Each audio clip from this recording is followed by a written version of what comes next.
keluarga dan masyarakat. Untuk topik yang coba saya bawakan adalah permasalahan pendidikan pada anak usia dini di Indonesia. Sebelum masuk ke materi, izinkan saya untuk memperkenalkan diri. Nama lengkap saya Syifatul Bisa Nuraulia.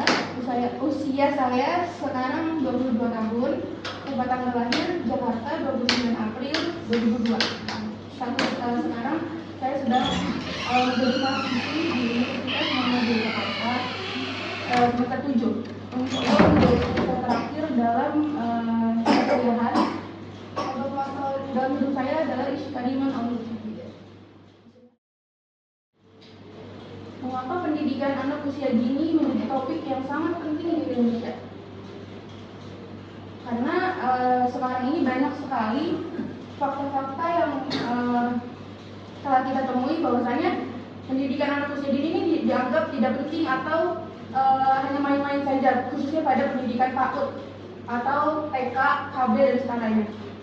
Masih banyak orang tua yang menganggap pendidikan anak usia dini ini tidak harus dengan pendidikan yang formal, bisa di rumah atau di lingkungan gitu.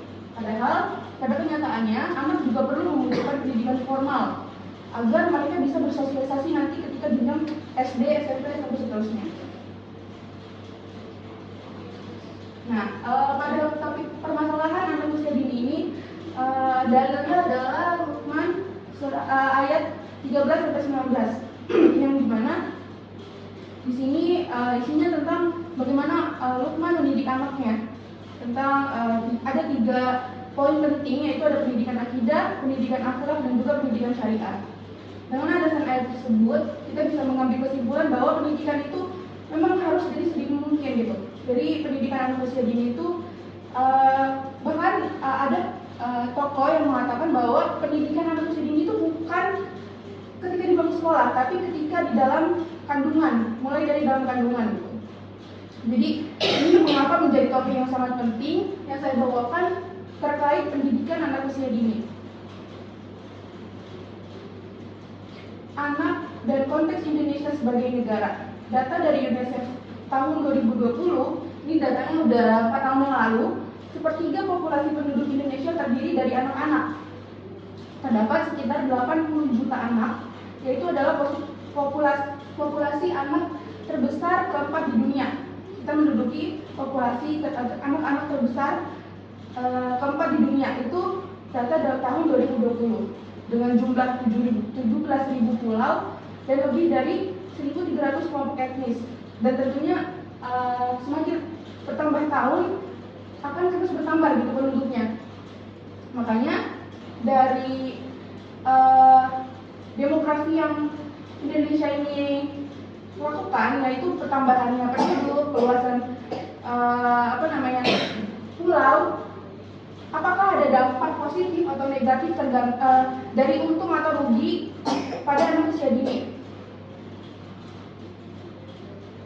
Yang sudah tadi dibacakan, ada 80 juta anak di Indonesia dan jumlah anak usia 3-6 tahun di Indonesia ini mencapai 19.894 anak. Ini datanya 2020. Kalau diakumulasikan ditambah gitu ya per tahun sampai 2024 mungkin akan lebih banyak dari angka 19.000 gitu. Nah, selanjutnya maka akan muncul nih pertanyaannya, bagaimanakah fakta di lapangan yang terjadi di Indonesia gitu. Tadi udah dipaparkan fakta bahwasannya di Indonesia ini banyak gitu anak-anak usia dini. Tapi kenapa kita masih menganggap hal sepele gitu pendidikan anak usia dini, padahal harusnya jika kita ingin menyiapkan generasi emas, maka dari sekarang gitu, dari anak usia dini, bukan ketika dia masuk SD, SMP, dan SMA. Kita lihat fakta di lapangan bahwa jumlah lembaga PAUD itu termasuk TK, KB, TPA, SPS atau Satuan Pendidikan Sejenis dan juga RA ini mencapai 233.933 lembaga. Ini yang tercatat di Kemendikbud. Yang swasta mungkin akan menambahkan dan lebih banyak gitu dibanding data yang sekarang dicantumkan. Dari jumlah lembaga tersebut, hanya melayani anak usia 3-6 tahun sebanyak 7.000.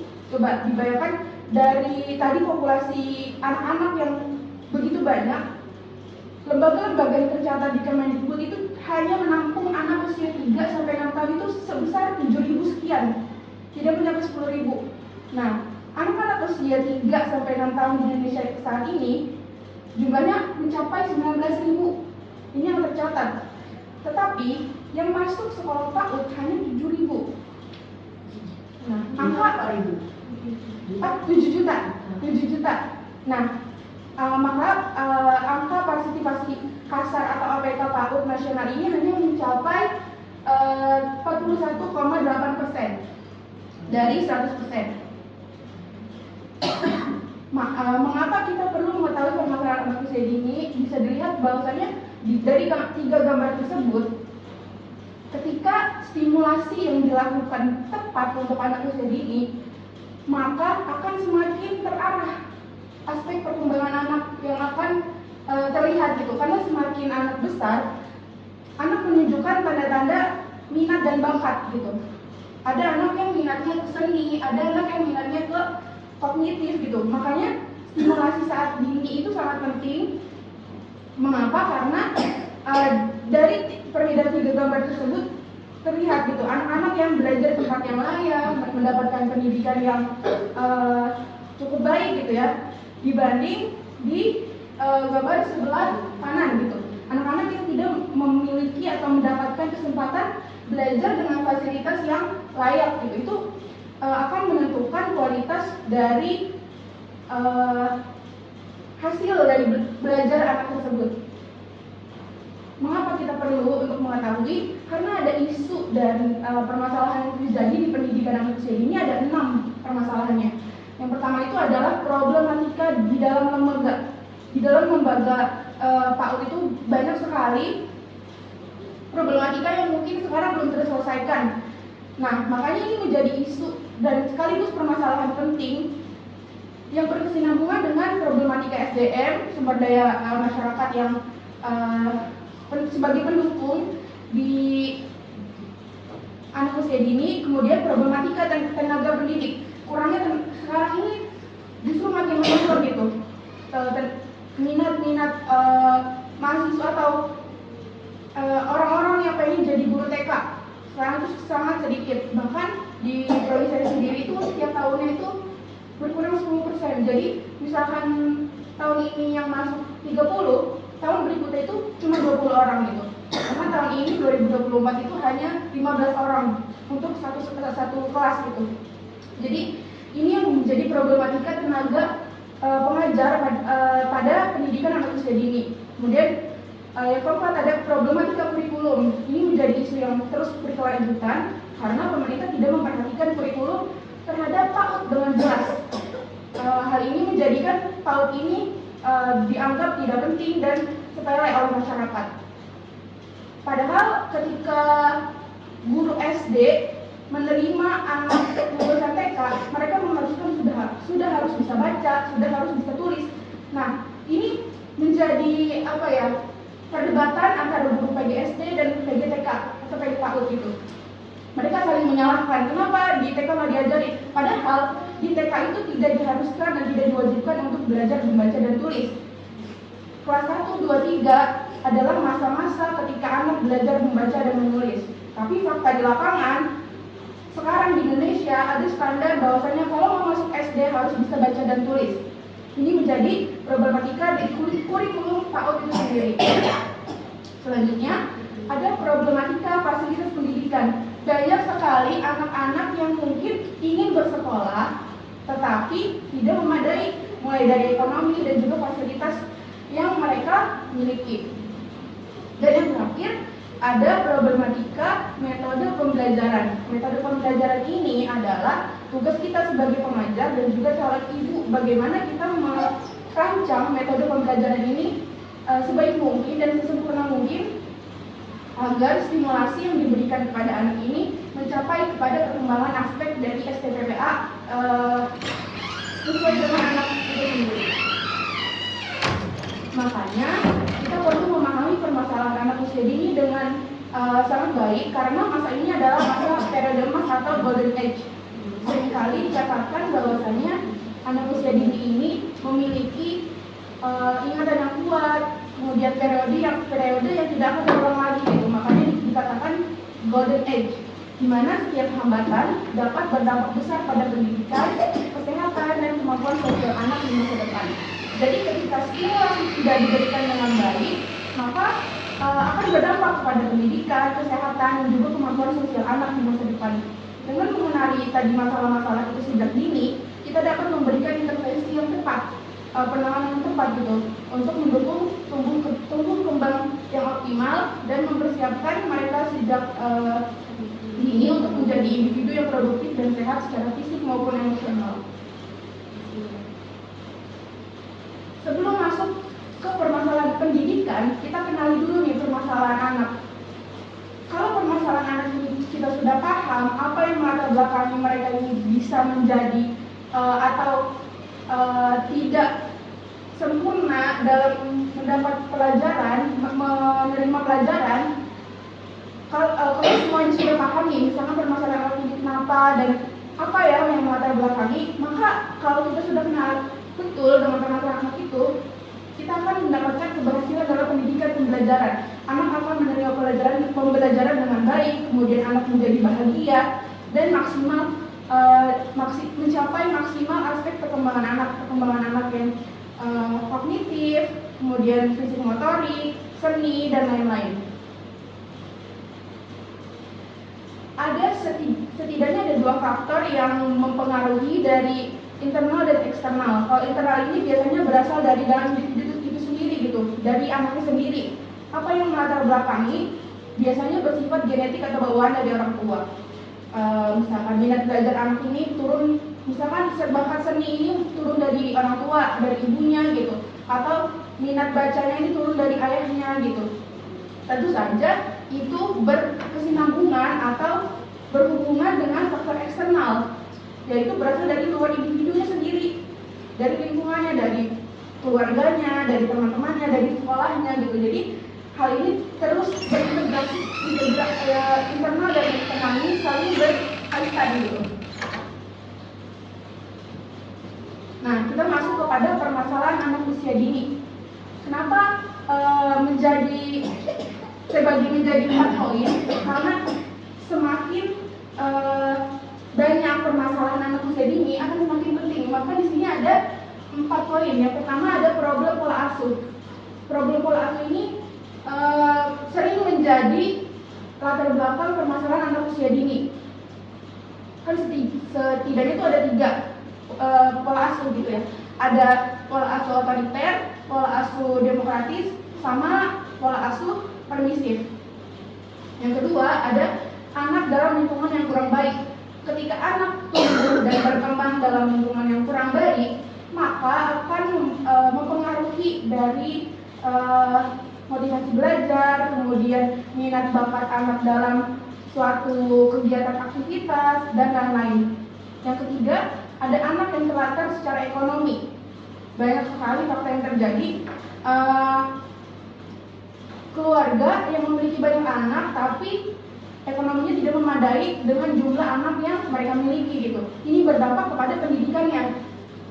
Banyak anak yang tidak sekolah, putus sekolah, atau bahkan mereka memilih untuk tidak menyekolahkan anaknya karena ya terbatas dengan ekonomi itu. Dan yang keempat ada anak korban dengan kekerasan. Ini bisa kekerasan fisik, verbal, ataupun seksual gitu ya, dengan kata-kata yang sudah banyak nih di TV atau di media sosial gitu ya, yang objeknya itu kebanyakan anak usia dini gitu, di usia 3-6 tahun. Bahkan pernah juga terjadi anak usia dini ini menjadi pelaku gitu, pelaku kekerasan seksual terhadap anak usia dini juga. Nah, makanya ini permasalahan yang penting pada pendidikan anak usia dini. Kita masuk ke pembagian pola asuh. Ini menurut Harlock itu salah satu tokoh yang sangat penting dalam pola pengasuhan anak usia dini. Yang pertama ada pola asuh otoriter. Biasanya pola asuh dengan cara mendisiplinkan melalui cara peraturan dan pengaturan yang keras sehingga kaku untuk memaksa perilaku yang dia inginkan. Contohnya seperti ketika anak ingin melakukan hal yang dia suka, itu kan nalurinya anak-anak gitu.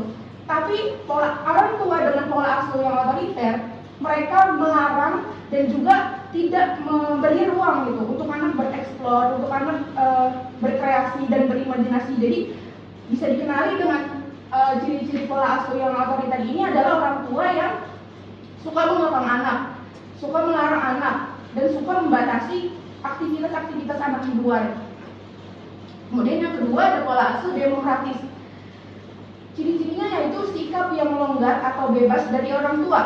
Orang tua tidak banyak mengatur, tidak banyak mengontrol, dan juga tidak banyak membimbing. Anak diberi kebebasan membimbing dirinya sendiri. Nah, ciri-cirinya yang dapat kita kenali itu biasanya ada orang tua yang menanyakan, besok mau makan apa, besok mau pakai baju apa. Nah, ini sebetulnya sangat baik untuk anak usia dini ini bisa memilih pilihannya sendiri dan juga bisa membimbing dirinya sendiri gitu. Tapi dengan arahan dan juga dengan pertanyaan itu akan merangsang otak untuk berpikir secara kritis. Jadi anak-anak itu kan sifatnya konkret gitu, berpikir secara konkret. Jadi dengan pola asuh demokratis ini sangat baik untuk pertumbuhan otak anak, terus juga untuk sosial emosional. Mereka menjadi bebas untuk mengeluarkan apa ya isi hati mereka, untuk lebih terbuka dengan orang tua gitu. Makanya sekarang ini di Indonesia ini lembaga PAUD sangat mengusahakan bahwasanya orang tua ini harus memiliki pola asuh yang demokratis agar anak-anak ini dari sedini mungkin bisa mengutarakan gitu apa yang mereka inginkan, apa yang mereka suka gitu. Kemudian yang ketiga ada pola asuh permisif, pola asuh yang memperhatikan dan menghargai kebebasan anak. Namun kebebasan itu tidak mutlak dan dengan bimbingan yang penuh pengertian antara orang tua dan anak. Jadi pola asuh permisif ini dikenali kalau misalkan orang tuanya dua-duanya bekerja, kemudian anaknya dititipkan di neneknya, di saudaranya, di tetangganya, atau asuh oleh bibinya atau pembantunya gitu. Ini adalah sikap pola asuh yang orang tua ini memberikan kebebasan, menghargai gitu, memperhatikan, tapi tidak secara langsung melewati orang lain gitu. Jadi bonding antara orang tua dan anak ini berkurang. Kenapa? Karena tidak ada komunikasi secara intens atau secara langsung dari orang tua maupun anak-anak. Dampaknya ketika anak terpapar atau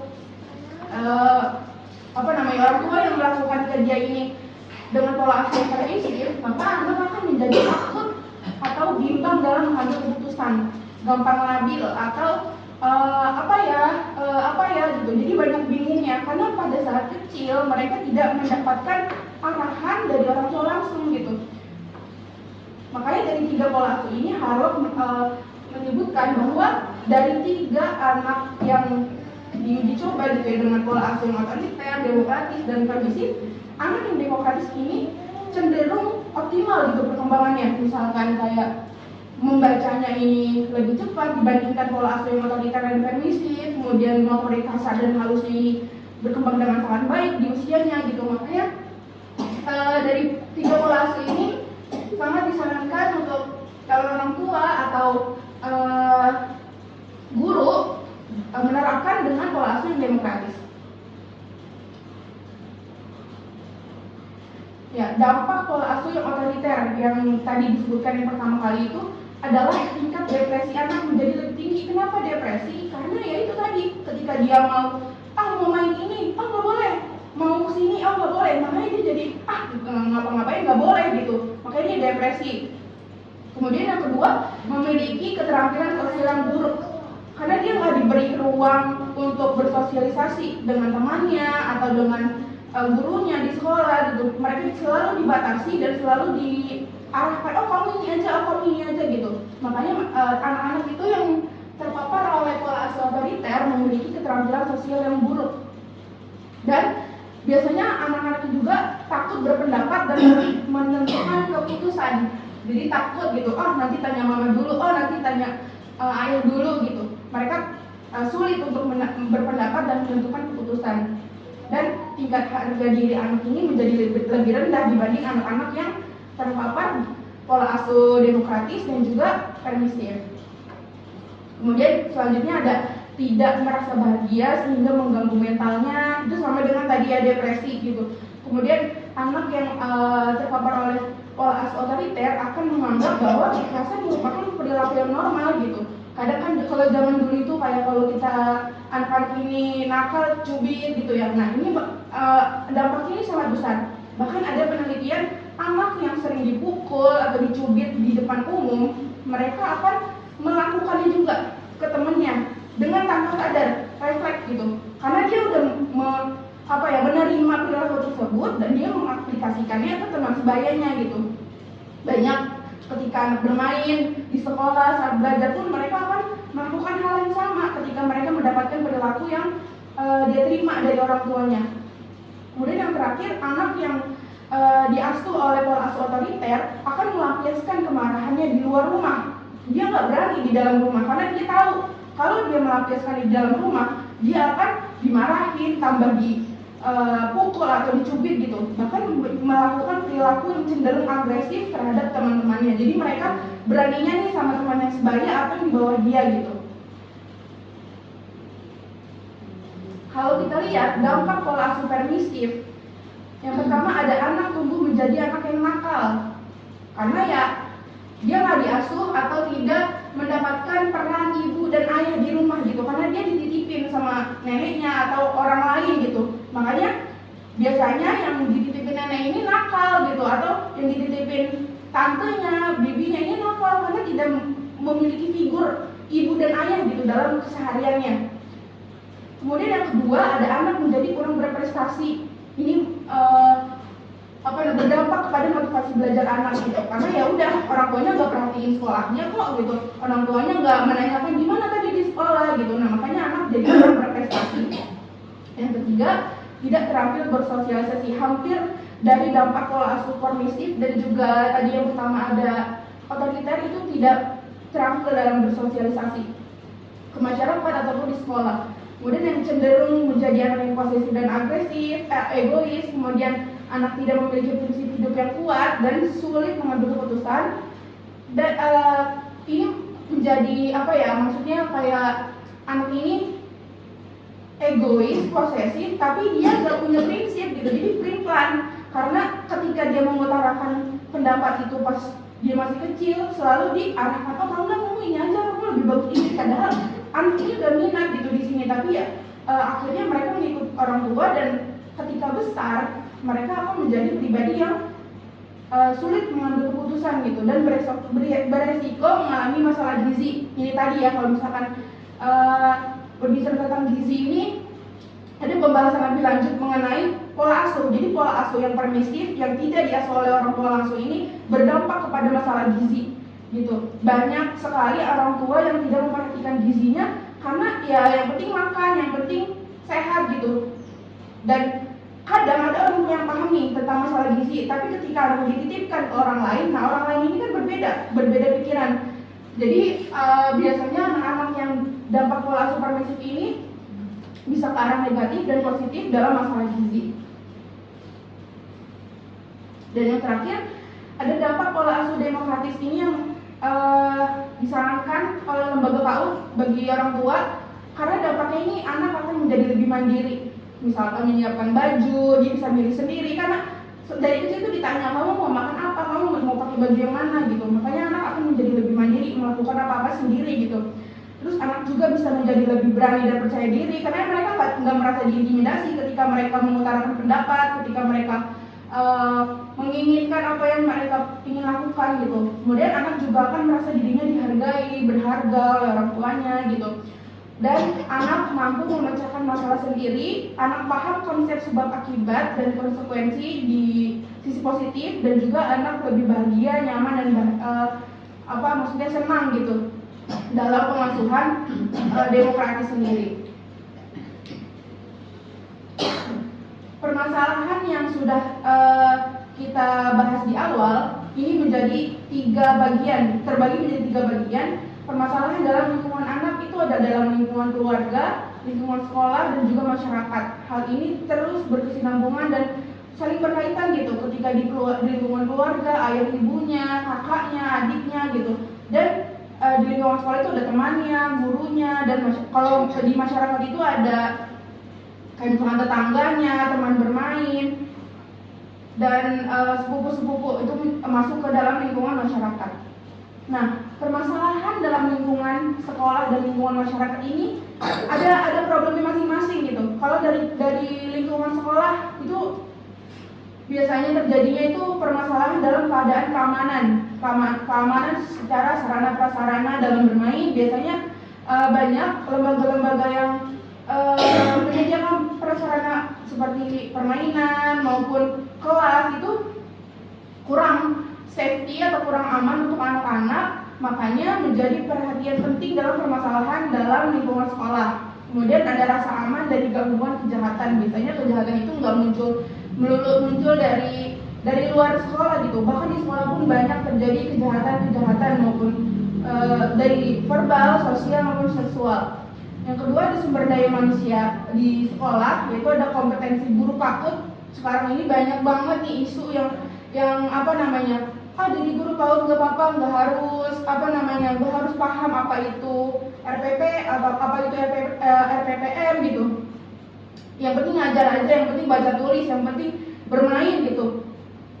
Ini sebetulnya keliru gitu. Jadi harus dievaluasi kembali gitu untuk kompetensi guru PAUD dan juga karakter guru itu sendiri gitu kan, karena kalau gurunya tidak mencerminkan akhlak yang baik, gimana mau membentuk anaknya berakhlak baik gitu. Makanya karakter guru ini sangat penting. Sebelum kita mendidik anak usia dini, kita didik dulu nih, kita maksudnya kita mempersiapkan dulu sebaik mungkin gimana kita mau mendidik karakter seorang anak. Dan yang terakhir, ada lingkungan yang buruk untuk anak. Bisa dari sanitasi yang buruk dan juga karakter masyarakat dalam suatu lingkungan. Kadang kita sudah mendidik anak kita dengan baik ya, dengan udah pokoknya kamu kayak gini gitu, di rumah nurut gitu kan, berbakti kepada orang tua. Tapi ketika dia di luar atau di lingkungannya bermain sama temannya atau keluar dari rumah aja, itu kadang-kadang terpapar dengan hal yang negatif gitu. Mereka membawa atau menerima perilaku yang buruk dari temannya, dari tetangganya, maupun dari orang yang mereka justru nggak kenal gitu. Karena sifat anak itu kan diibaratkan itu kan kayak gelas yang kosong. Jadi kalau misalkan mereka mendapat perilaku atau melihat perilaku, itu mereka akan contoh gitu. Jadi ada 3 dari lingkungan sekolah yang buruk dan maksudnya bisa jadi pertimbangan dan evaluasi gimana ya kalau misalkan kita memiliki permasalahan ini untuk di upgrade atau diperbaiki gitu. Selanjutnya ada anak terlantar secara ekonomi yang tadi ya, yang berdampak kepada pendidikan. Berdasarkan data Kementerian Sosial yang diambil dari dashboard data terpadu kesejahteraan sosial per 15 Desember, lagi-lagi ini datanya dari tahun 2020 ya.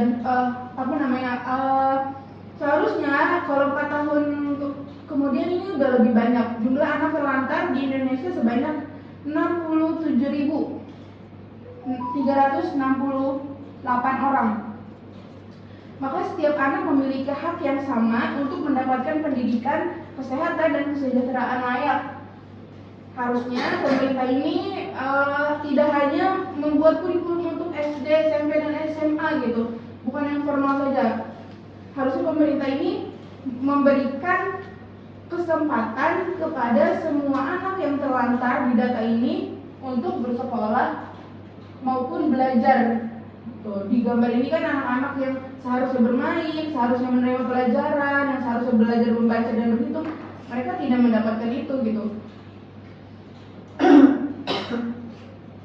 Nah, masuk ke pembahasan anak korban kekerasan. Jenis kekerasan itu ada 3. Ya tadi kekerasan emosional, kekerasan seksual, dan fisik. Kalau kekerasan emosional ini biasanya mereka dilukai dengan emosi gitu. Kalau misalkan dia nangis, dibilang jangan nangis gitu. Dilarang gitu, ditahan gitu nangisnya. Ini berdampak nanti pas udah gede, jadi cengeng, jadi dikit-dikit tuh kayak baperan gitu. Padahal pas kecil ini selalu dilarang gitu. Nah, terus yang kedua ada kekerasan seksual. Ya, kekerasan seksual ini bisa terjadi dengan siapa aja gitu, mau dari keluarga, dari teman, dari om, tante, dan orang yang tidak dikenal pun bisa terjadi gitu untuk anak-anak. Kemudian yang ketiga ada kekerasan fisik.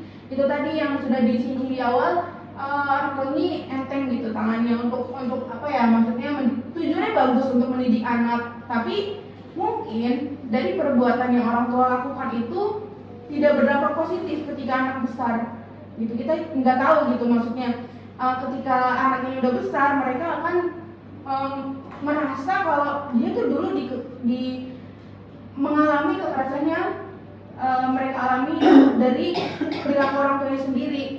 Nah, makanya anak-anak korban kekerasan biasanya nih akan terlantar gitu. Kalau misalkan yang orang tuanya broken home atau misalkan yang bercerai, mereka akan terlantar mau tinggal sama siapa gitu, mau diurus sama siapa. Jika kurangnya figur ayah atau ibu di dalam kehidupan anak, maka sulit gitu untuk mengharapkan anak ini bisa berkembang dan bertumbuh dengan baik. Ada perkataan children learn what they live.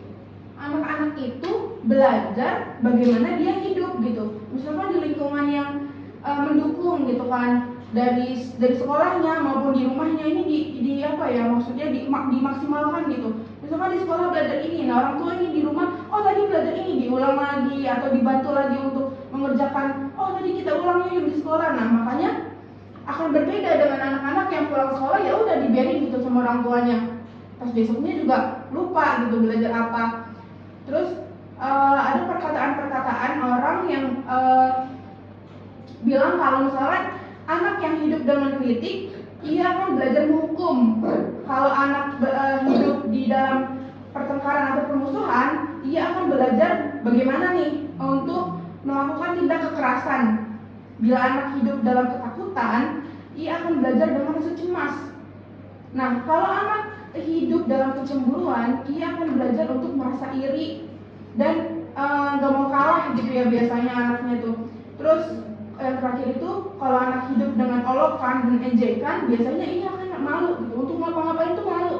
Untuk kayak melakukan hal positif aja kadang kayak, oh jangan deh nanti diolok-olok, nanti diledekin gitu.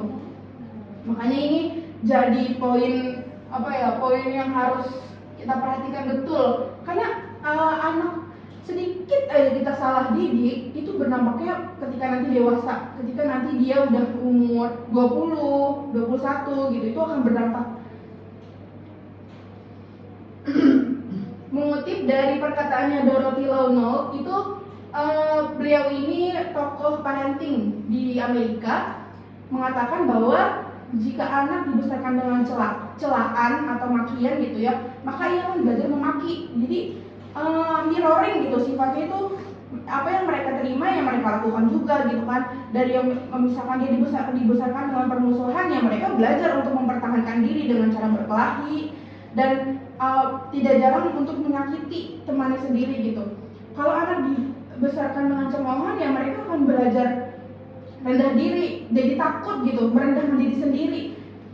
Kamu mah so banget belajar ini gitu, makanya dia nanti gak akan belajar lagi tuh, atau gak akan menampakkan dirinya atau berani untuk mengambil sesuatu yang baru gitu, karena tahu dia akan dicemooh gitu, akan kayak misalkan kalau di rumah gini, kamu bisa-bisaan belajar nulis, belajar megang pensil aja gak benar gitu. Nah itu mereka gak akan mau coba biasanya anak-anak, karena ya ada takut gitu akan dijudge gitu ya, kalau zaman sekarang tuh bahasanya gitu, dijudge kayak nggak akan bisa, nggak akan berhasil gitu. Padahal justru saat anak-anak itulah mereka dilatih dan juga diberi stimulasi gitu, bukan yang kayak menganggap hal itu aneh gitu. Kemudian yang selanjutnya, kalau misalkan dia dibesarkan dengan penghinaan, maka ia kan menyesali diri, selalu selalu di ejek, selalu dianggap remeh, makanya dia kayak ya udahlah, nerima keadaan gitu. Biasanya kalau udah gede tuh gitu, kayak ya udahlah ikutin aja alurnya gitu, biasanya akan kayak gitu. Kemudian kalau misalkan anak yang dibesarkan dengan toleransi, maka dia akan mengendalikan diri gitu, memposisikan dirinya. Misalkan kalau dalam lingkungan yang misalkan ada temennya yang di luar dari agama muslim, mereka harus bertoleransi gitu, mengendalikan diri dan memposisikan diri.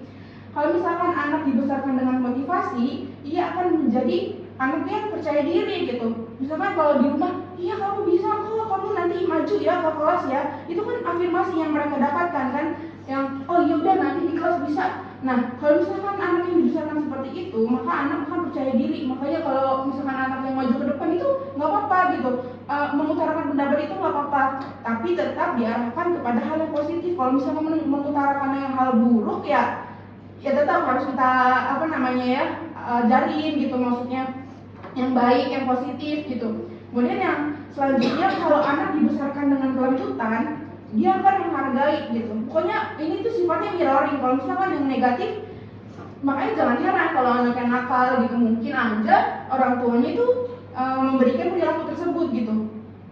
Terus yang terakhir, kalau misalkan anak dibesarkan dengan kasih sayang dan juga rasa aman, itu biasanya anak ini belajar sendiri untuk menemukan kasih sayang dalam kehidupannya gitu. Kalau misalkan anak yang disayang, anak yang sering mendapatkan perkataan positif dari orang tuanya, mereka akan bersifat baik biasanya ke teman-teman yang enggak nakal, terus juga enggak mencelakakan temannya gitu. Mereka akan lemah lembut dalam berbicara, dalam berperilaku gitu. Makanya ini pelajaran penting khususnya untuk diri saya sendiri, karena ketika ingin memutuskan menikah atau punya anak begitu, itu bukan pada saat hamil kita belajar parenting atau belajar gimana nih mempersiapkan anak ini untuk baik, menjadi tumbuh kembang yang baik gitu. Justru dari sebelum kita menikah, dari sebelum kita untuk memutuskan hamil, itu sudah harus belajar gimana ya untuk menstimulasi dari 1000 hari pertama kelahiran gitu, 1000 HPK ini untuk masa-masanya golden age ketika anak di kandungan. Ketika lahir itu juga harus diberikan stimulasi yang sesuai dengan STPA usianya. Jadi dalam permasalahan pendidikan anak usia dini bukan cuma di sekolah, bukan cuma di masyarakat, tapi di dalam keluarga.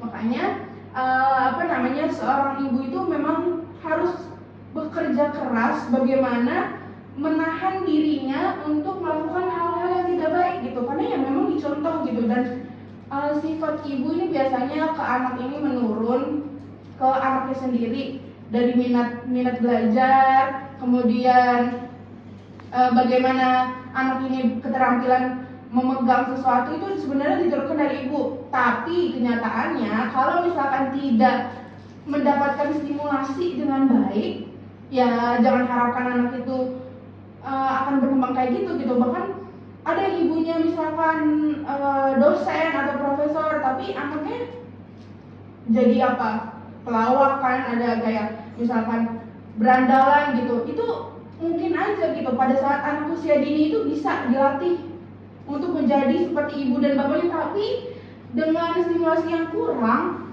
makanya mereka memilih jalannya mereka sendiri gitu. Tentu saja itu tergantung dari pola asuh orang tua itu sendiri. Makanya dalam pembahasan hari ini menyinggung bahwasanya banyak sekali faktor-faktor yang mempengaruhi dalam permasalahan anak usia dini. Kita kan selalu mengharapkan anak usia dini yang kita didik sekarang ini agar menjadi generasi emas gitu, penerus kita, penerus bangsa yang membanggakan keluarga, agama, dan negara. Kalau kita menginginkan generasi tersebut, maka kita harus mempersiapkan diri juga gitu untuk mendidik anak-anak calon penerus bangsa. Oke, karena pembahasan hari ini cukup sulit untuk kita jelaskan dalam satu kali pertemuan, makanya dari kesimpulan topik dari permasalahan anak usia dini ini mencakup akses yang belum merata, kurangnya tenaga pendidik yang berkualitas, keterlibatan fasilitas, serta minimnya kesadaran akan pentingnya pendidikan pada tahap ini. Kendala ini berdampak pada kesenjangan kualitas pendidikan dan potensi tumbuh kembang anak. Untuk mengatasinya diperlukan kolaborasi antara pemerintah, masyarakat, dan juga keluarga dalam menyediakan akses pendidikan yang inklusif. Jadi nggak pandang bulu. Jadi kalau inklusif itu ya anak-anak yang mahir, anak-anak yang kurang mahir itu diberikan pendidikan yang layak, yang sama gitu, tanpa adanya pilih kasih. Memperkuat pelatihan guru serta meningkatkan kesadaran publik akan pentingnya pendidikan anak usia dini sebagai fondasi masa depan bangsa. Ya, ini PR lagi gitu untuk pemerintah, masyarakat, dan keluarga dalam mewujudkan pendidikan yang inklusif, yang menyeluruh dan integratif, agar nggak terjadi yang namanya jomplang atau tidak sesuai harapan gitu.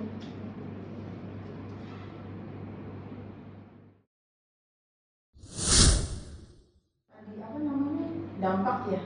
Kalau dilihat-lihat kan di murid di sini ada sih beberapa yang ciri-cirinya gitu ya. Cuman ada juga yang kok nggak begitu, kayak misalnya ini orang tuanya sibuk dua-duanya, tapi anaknya nice, pinter, itu kenapa ya? Dan bahkan kalau yang kita lihat nih, ibunya kayak sama anak lemah lembut, ngomongnya kayak nurutin gitu semua anak, tapi kok di kelas keras gitu, berlaku kekerasan, itu gimana ya? Nah, sejauh yang saya terima dari perkuliahan, ketika anak mencerminkan hal yang tidak sesuai dengan yang orang tua lakukan, itu mungkin bisa dua kemungkinan ya, negatif dan positif. Kalau misalkan tadi disebutkan contohnya orang tuanya dua-duanya kerja, tapi dia baik gitu, nggak apa-apa, nggak bermasalah anaknya. Nah, itu tadi berkesinambungan dengan faktor eksternal. Kan tadi ada nih di sini internal dan eksternal. Kalau misalkan anaknya membawa orang tuanya ini permisif ya, yang dua-duanya kerja, tapi anaknya nggak nakal kok, anaknya fine aja. Nah, mungkin dari faktor eksternalnya, dari lingkungannya, dari misalkan dari neneknya, dari orang tua, dari mbaknya gitu, atau orang-orang yang mengasuhnya selain orang tua ini baik gitu. Dan ketika orang tua bertemu dengan orang tuanya, itu maka akan mencerminkan hal yang baik gitu. Makanya nggak melulu tentang hal negatif atau positif. Ketika misalkan anaknya dididik dengan demokratis, tapi dia nakal, ada aja, karena mungkin dari eksternalnya yang menghancurkan gitu. Apa yang dibangun di internal itu menghancurkan gitu. Makanya jangan heran kalau misalkan anaknya yang tadinya baik-baik aja, kok sekarang jadi nakal, atau yang kecilnya ini nurut, gedenya tuh jadi pembangkang gitu. Karena mungkin seiring berjalannya waktu, anak akan terus menerima dari faktor eksternal, dari temannya, dari apa yang mereka tonton, apa yang mereka dengar, apa yang mereka terima dari luar, mereka akan terus mengaplikasikannya gitu. Untuk menjawab pertanyaan yang tadi, sebetulnya ya harus beracu kepada internal dan eksternal ini, dua ini. Mau dia pengasuhannya otoriter, mau dia pengasuhannya permisif, mau demokratis pun nggak melulu menjamin gitu.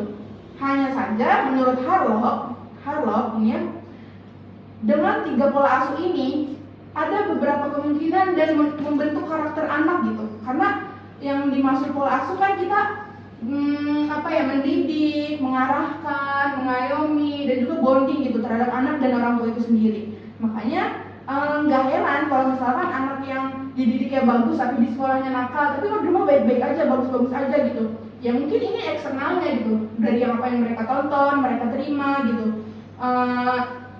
Sebaliknya tadi kan kalau misalkan orang tuanya yang jauh dari kata pola asuh demokratis, tapi anaknya nakal gitu, padahal pola asuhnya betul dan dianjurkan oleh lembaga pendidikan PAUD. Ya mungkin pada saat mereka main bertemu dengan teman-temannya yang nakal gitu, makanya mereka mencontoh, oh nggak apa-apa lah, ikutin aja ntar di rumah, ya ikutin aturan rumah gitu.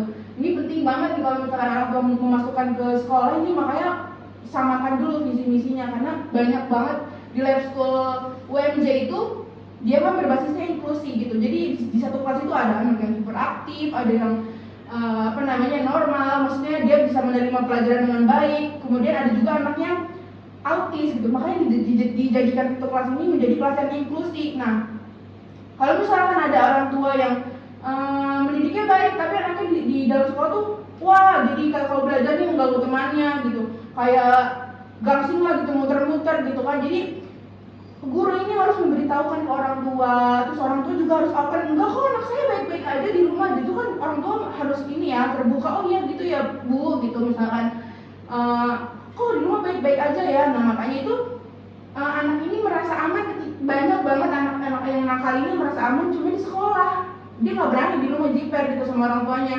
Kalau misalkan di sekolah, oh dia bebas nih, oh paling sama guru cuman nggak boleh, oh nggak boleh bilang mama ya. Tapi kalau di rumah dia nurut gitu, karena ya dia tahu gitu. Kalau misalkan dia di rumah nakal, dia di rumah berbuat yang negatif, dia akan dihukum gitu dengan ya tadi main tangan atau omel-omelan gitu, bentak-bentakan orang tua. Itu paling menjawab yang saya tahu itu lihat dulu dari faktor internal atau eksternalnya. Jadi nggak melulu mengacu kepada pola asuh, nggak melulu mengacu kepada oh orang tuanya begini, oh anaknya begini, tapi lihat dulu apa yang anak terima dan apa yang anak lakukan gitu. Seperti itu. Ada lagi satu dari Ana ya. Ini bagaimana kita mendidik anak gitu ya? Apakah anak kita tanamkan atau kita biasakan sifat berbagi dengan ikhlas, ataukah mereka kita didik mempertahankan apa yang mereka miliki? Jiwa sosial. Apakah jiwa sosial itu baik ditanamkan dari mereka kecil, ataukah nanti setelah mereka besar baru kita tanamkan jiwa sosial? Contoh kasus seperti ini, anak TK itu rasa milikinya kuat nggak? Kurang. Contohnya apa? Pensil hilang, hapus hilang, semuanya hilang slow. Nah itu bagaimana? Apakah kita harus terbuka dari kecil? Berarti kalau kita ditanamkan dari kecil, mereka tidak boleh sharing dengan temannya. Apapun yang mereka miliki, ini punya kamu, simpan di tas kamu, jangan pernah ada yang mengambil. Itu milik kamu, pertahankan itu. Atau jiwa sosial yang seperti ini, yang sharing atau hak memiliki tinggi, tidak usah, jangan ditanamkan di kecil. Jadi artinya kalau ada temennya pinjam ya silahkan. Akhirnya apa? Lupa dan hilang, dan guru korban terakhir dari sasaran orang tua. Ini bagaimana kita sebagai pendidik menengahi ini? Menurut Kak Siva sebagai mahasiswi dari ya kita mohon penjelasannya nih biar ada pencerahan buat semuanya. Ya bismillah. Ini sebetulnya apa ya, maksudnya saya juga takut salah jawabnya karena ya pengalaman mengajar aja baru setahun dan itu pun belum ada pengetahuan sebelumnya gitu. Jadi waktu belajar juga ya belum maksimal gitu. Jadi yang ditanyakan Tante Hati ini yang mana yang baik gitu ya, dari pas mereka usia dini atau pas nanti udah gede gitu. Karena ya mereka nggak memiliki kesadaran tentang kesadaran tentang oh ini punya aku gitu, untuk melindungi atau menjaga apa yang mereka punya. Kalau dilihat dari kasusnya, biasanya anak-anak ini harus diberi pemahaman, misalkan dari rumah ini harusnya orang tua memberitahu bahwasanya kamu itu barangnya ini gitu, mereka dikenali ini. Nanti ketika di sekolah mereka pasti akan lupa, mereka pasti nggak akan gitu itu punya dia atau bukan. Makanya tugas pendidik ini ya memperhatikan gitu apa aja nih barang-barang dia. Tapi kan dalam satu kelas itu nggak mungkin cuma 5 anak kan, maksudnya lebih dari 5 anak, dan mana mungkin kita ingat nih punya siapanya gitu. Nah yang jadi titik pentingnya adalah nggak apa-apa kita ajarkan aja jiwa kepemilikan itu sedini mungkin dengan stimulasi yang positif. Jadi walaupun ini punya kamu ya berarti jangan nanti kalau dipinjam teman jangan pinjamin ya, enggak kayak gitu. Tapi berikan kalau misalkan afirmasi gitu, maksudnya anak itu kan akan merekam semua yang akan mereka dengarkan. Jadi orang tua ini harusnya berperan sebagai pengarah gitu. Kamu nanti kalau ada teman pinjam boleh, tapi ingat-ingat siapa yang pinjam, siapa yang pakai, nanti kamu ambil lagi gitu. Walaupun itu kayaknya nggak mungkin deh terjadi gitu. Kalau anak-anak dia nggak mau juga dia siapa yang pinjam, oh udah nggak apa-apa pakai aja. tapi nggak apa-apa kita lakukan aja. Sebagai orang tua itu harus terus menerus gitu, stimulasinya itu dilakukan tuh setiap permasalahan terjadi. Nanti anak-anak tuh akan paham konsep barang dia, konsep memiliki, konsep berbagi itu akan terbentuk dengan sendirinya. Jadi nggak apa-apa diajarkan aja. Cuman yang jadi permasalahan kan sekarang gurunya yang kena batunya gitu ya, yang kena omelan orang tuanya. Oh, punya anak saya mana, punya anak saya yang ini mana ya gitu. Ya kalau itu sih sebetulnya jelaskan gitu ke orang tua kondisi kelas itu seperti apa. Terus nggak melulu kok tentang anaknya yang salah, mungkin aja ada anak yang memang dia nggak mau pinjam tapi nggak kembaliin gitu. Nah, guru ini harus bersifat netral, jadi nggak boleh kayak iya bu anaknya kayak gini, atau kayak enggak kok bu anaknya nggak kayak gini gitu. Jadi guru itu sifatnya ya netral, terbuka gitu apa yang terjadi di kelas, terus menceritakan kronologinya, terus juga ya tabayun gitu, bertanya dengan orang tuanya, emang di rumah kayak gini atau ibu gitu kan.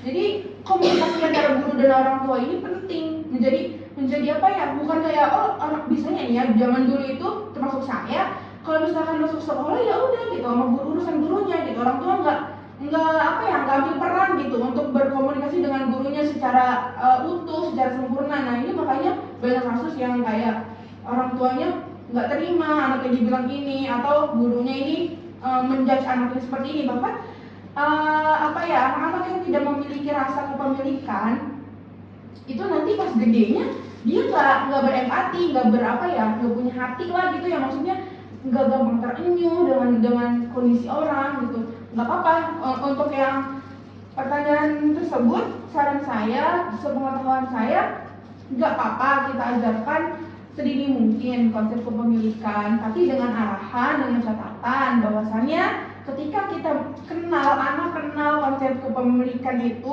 mempertahankan diri itu dibarengi dengan contoh-contoh juga gitu. Jadi jangan, anak itu kan berpikirnya kan masih abstrak gitu, mereka harus dengan konkret, dengan melihat, dengan contohnya. Misalkan gini, anak yang dibilang kamu ambil warna biru gitu kan, mungkin aja anak ada yang belum kenal warna biru gitu, makanya harus beriringan dengan contoh. Misalkan ini ya warna biru, ini ya warna merah, ketika disuruh mereka akan bisa gitu untuk ambil warna tersebut. Makanya itu sebagai contoh gitu, untuk kita nyuruh atau menyarankan, mendidik, tapi harus mencontohkan juga, memberi contoh gitu. Kesimpulannya adalah nggak ada salahnya untuk mendidik anak untuk merasa atau memiliki kepemilikan, tapi harus siap dengan fakta yang terjadi gitu. Apakah nanti akan mengarah ke positif atau negatif, ya itu tugas kita sebagai pendidik dan orang tua untuk menyelesaikan permasalahan yang terjadi di anak tersebut. Ya. Lagi dulu. Setelah ada satu kasus yang mana anak ini dia ringan tangan, suka memukul, sehingga anak dari korban yang dipukul ini, orang tuanya selalu mengajarkan apabila kamu dipukul, pukul balik. Nah, orang tua dari anak yang suka memukul ini tidak terima kalau anaknya dipukul, sehingga terjadi ada ketidakpercayaan antara orang tua A dengan orang tua B. Nah, yang mau saya tanyakan, bagaimana sikap yang dapat kita ambil ketika menangani kasus tersebut dari orang tua yang saling merasa bahwa anaknya tuh benar gitu. Sebetulnya nggak ada yang harus disalahkan ketika orang tua membela anak. Memang itu udah fitrahnya gitu ya. Orang tua akan selalu membela anaknya ketika anaknya salah pun akan oh enggak kok anak saya kan kayak gini, kayak karena ini. Ya sebagai pendidik ya itu tadi kan, pertama harus netral, kemudian juga harus tabayun. Ketika semua ikhtiar udah dilakukan, diberi pemahaman udah, diceritakan kronologinya udah, kemudian diberi nasihat gitu kepada orang tuanya, kalau anak seperti ini bla gitu, itu udah dilakukan semuanya sudah. Ya salah satu cara terakhir ya memang mendoakan gitu ya, untuk maksudnya orang tua ini bisa lebih terbuka gitu dengan anaknya, dengan cara kita ini terus melakukan, kalau dulu saya kakak itu ada anak yang misalkan dia bermasalah, hari itu kita catat, kita laporin ke orang tuanya, hari itu kita catat, hari itu kita laporin ke orang tuanya. Jadi jangan tunggu dia berbuat dulu baru kita panggil orang tuanya gitu. Bahkan dari hal-hal kecil gitu, misalkan dulu pas saya ngajar itu kita ngajar, tapi anak-anaknya misalkan main balok di pojok kelas gitu, itu kita catat, kita laporin ke orang tuanya, Bu, waktu saat ngajar anaknya gini gitu. Jadi misalkan hal terkecil itu memang harus dicatat gitu. Kalau sudah terjadi yang kayak gitu ya, itu kan antara orang tua A dan orang tua B dan guru gitu posisinya ya. Nah, pasti orang tua akan menjelaskan siapa dulu yang mulai, siapa dulu yang salah. Kalau misalkan di antara orang tua A dan orang tua B udah tahu nih yang mana yang salah, mereka pasti akan paham, tapi nggak mengiyakan juga kalau misalkan mereka anaknya salah gitu.